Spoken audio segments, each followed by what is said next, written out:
এই দেখেন এখন দেখো এইটা দেখো পজিটিভ ভোল্টেজ আর এদিকে কিন্তু নাই ভোল্টেজ, ঠিক আছে? তাহলে এটা কি ফরওয়ার্ড বায়াস কিনা? জি। দেখো এটাও কি পজিটিভ ভোল্টেজ? ফরওয়ার্ড বায়াস কিনা? এটা কি 1 ভোল্টেজ? ফরওয়ার্ড বায়াস কিনা? কারণ এইগুলো যদি ধরলাম আমরা এগুলা মানে আইডিয়াল হচ্ছে সিলিকন। আচ্ছা ধরো সে আইডিয়াল, ডায়োডগুলো কি আইডিয়ালও হইতে পারে, সিলিকনও হইতে পারে, যে কোনো হবে। তাহলে যেহেতু সিলিকন হতো 0 আইডিয়াল হলে তো ভোল্টেজ নাই, ঠিক আছে? যদি সিলিকনের হইতো তাহলে কি 0.7 এর চেয়ে বেশি হইতো, তাহলে প্রত্যেকটা 0.7 এর চেয়ে বেশি আছে নাকি? কিন্তু কত হচ্ছে তাহলে সবগুলো ডায়োডই কি অ্যাক্টিভ না?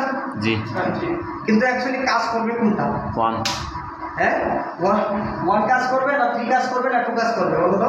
1 কাজ করবে না 1 কাজ করবে না, কারণ হচ্ছে দেখো খেয়াল করো, যার চাপ বেশি থাকবে, আচ্ছা মনে করো মানে সহজ কথা, তোমার ঠেলায় আমার তো কারেন্টটা পাস করতে হবে, তোমরা 3 জন আছো প্যারালালে, এখন তোমার মনে করো আমি ঠেলাইতেছি, এ মনে করো তোমার ঠেলাইতেছে, সে তোমাকে ঠেলাইতেছে, তাই না? আমার তো পাস করার দরকার, যার শক্তি বেশি থাকবে তাকে তো পাস করতে পারবে। জি। তাহলে বলো এর শক্তি বেশি আছে না? 3 এর শক্তি বেশি আছে না? তাহলে অ্যাক্টিভ কোনটা? 3 এর যেটা আছে সেটা অ্যাক্টিভ, বাকিগুলো কি হয়ে গেছে?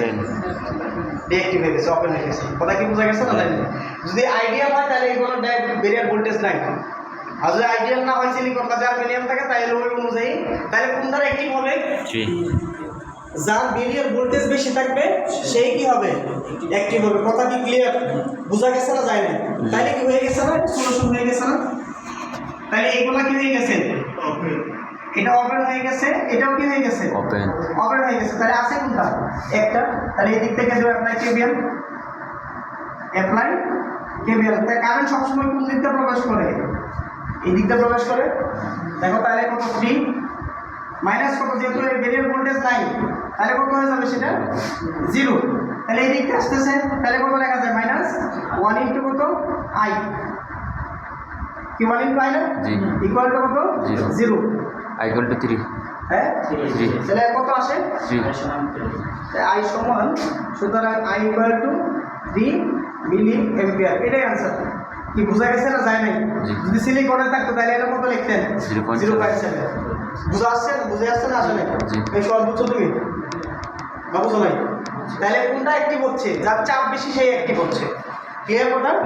আচ্ছা এখন এটা হয়ে গেছে, তাহলে B0 কত বলো তো? একটা অ্যাপ্লাই কেবিএল কত ভাই? যে সহজে বোঝা যাচ্ছে, একটা ভোল্টেজে আছে, এই ভোল্টেজটাই শো করবে, তাই না? তাহলে B0 ইকুয়াল টু কত ভোল্টেজ? 3। কি এটা কি অ্যাপ্লাই কেবিএল তে করতে হবে না? আমি বুঝছো তোমরা? বলো বুঝলে ভালো। B0 ইকুয়াল টু কত? 3 ভোল্ট। তাহলে এটাই आंसर। কি কঠিন হয়ে গেছে? কঠিন হয়ে গেছে? চলো চেক করো না, চেক করো।